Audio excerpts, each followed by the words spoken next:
SK कुकिंगमध्ये तुमचं स्वागत आहे। आज आपण मस्त भेल बनवूया चटपटीत। आता त्याच्यासाठी आपण आधी चटणी बनवून घेऊया सुक्कीवाली। आता हे मी डाळ्या घेतल्या आहेत, हे डाळ्या घेते ते टाकते, मिरच्या घेते, तिखट तुमच्या हिशोबाने तुम्ही टाकू शकता। आता मी हे चांगल्या 10 ते 15 मिरच्या घेतल्या आहेत, तळून टाकूया आपण याला। वाटताना त्रास नको व्हायला।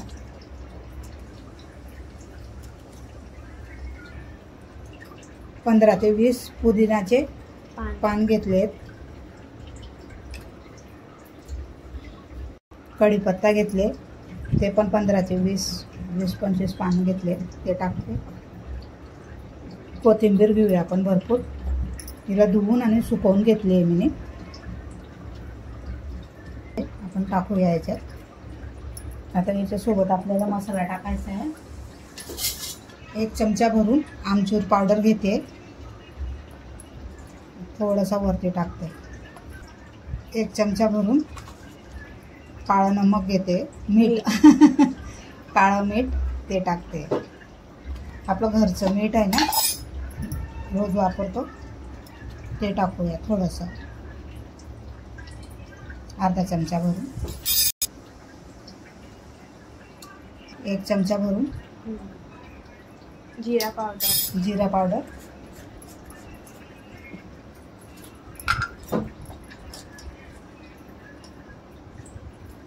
हिंग घेऊया, अर्धा चमच्याचा अर्धा, पाव चमचा घेतलाय।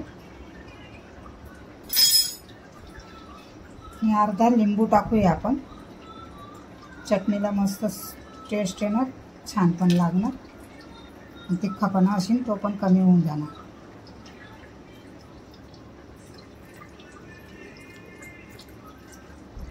आता हिला बिना पाणीचं वाटूया, पाणी नाही टाकायचं, सुकी चटणी बनवायची आहे आपल्याला। हे बघा काय सुगंध आला, वाव खमंग पुदिनाचा। आपलं चटणी रेडी झाली आहे। आता आपण दुसरं करायला घेऊया, घी टाकून थोडेसे मखाने भाजून घेऊया। मखाना पण टाकणार आहे मी।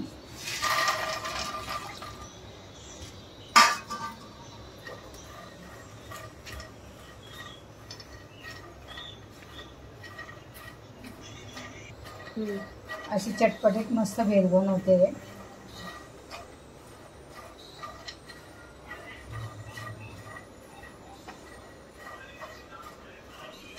चांगले कडक भाजायचे, फुटतील हाताने तसे भाजायचे। आता आपण याच्यात काय करूया, थोडंसं मध्ये घी टाकूया,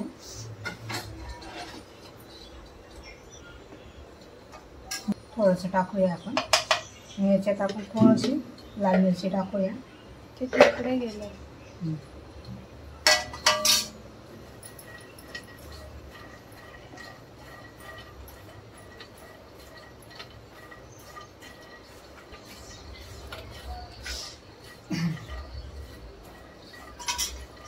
थोडंसं मीठ घातलंय मी।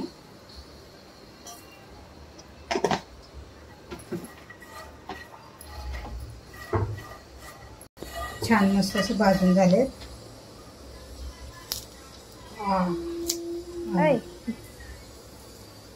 असे तुटले पाहिजे,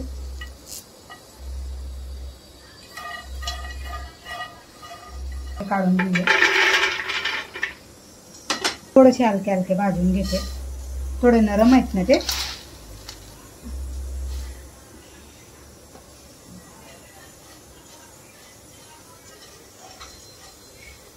थोडेसे खाली गरम करायला बस, थोडे नरम पडलेत आधी, त्याच्यातले उरलेत, मी म्हटलं उरलेत तर आता त्याची भेल बनवून खतम करून टाकतो।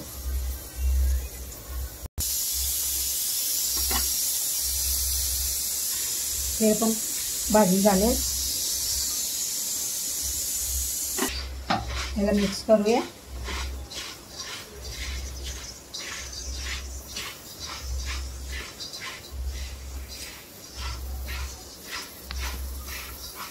असे आपले कुरमुरे पण मस्त कुरकुरीत झाले, थोडेसे नरम होते ना ते, म्हणून हलकं गरम करून घेतले मी. सगळ्यात पहिले आपण टमाटर टाकूया. बारीक कापून घेतले मी. आता आपण काकडी पण बारीक कापून घेतले, ते पण टाकते. भरपूर कांदा पण कापून घेतलाय, भरपूर कांदा टाकलाय.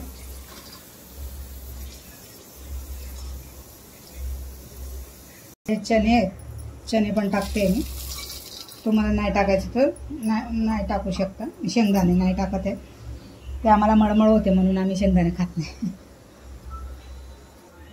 आता हे तिखट डाळ आहे, तळलेली डाळ चण्याची, ते टाकते.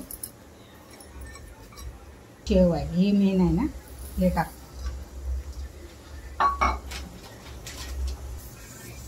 आता ही पापडी घेतली, ती पापडी पण टाकते.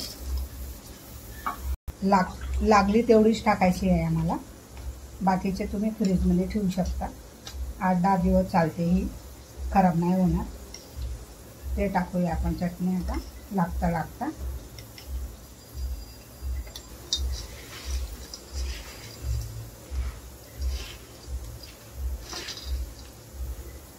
याला कशी ओली चटणीची गरज नाही पडत, नुसतं सुक्कच खायचं आहे आपल्याला. सगळं आलं याच्यात. गोड चटणी वेगळी, ओली चटणी वेगळी, म्हणून मी ते तसं नाही केलं. हे सुकी चटणीच बनवली.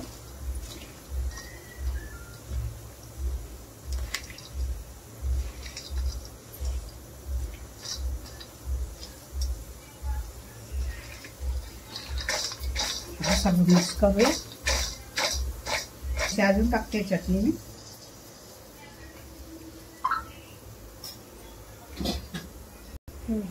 आता मी सगळ्यामध्ये लिंबू पिळणार ना, जेवढं आपल्याला खायला लागणार तेवढं याच्यात लिंबू पिळायचं आहे आपल्याला, आणि बाकीची सुकीच ठेवायची, म्हणजे मग ती ओली होणार नाही.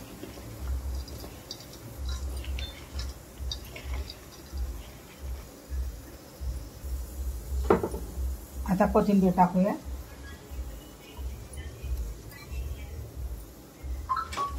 हिला पण मिक्स करूया.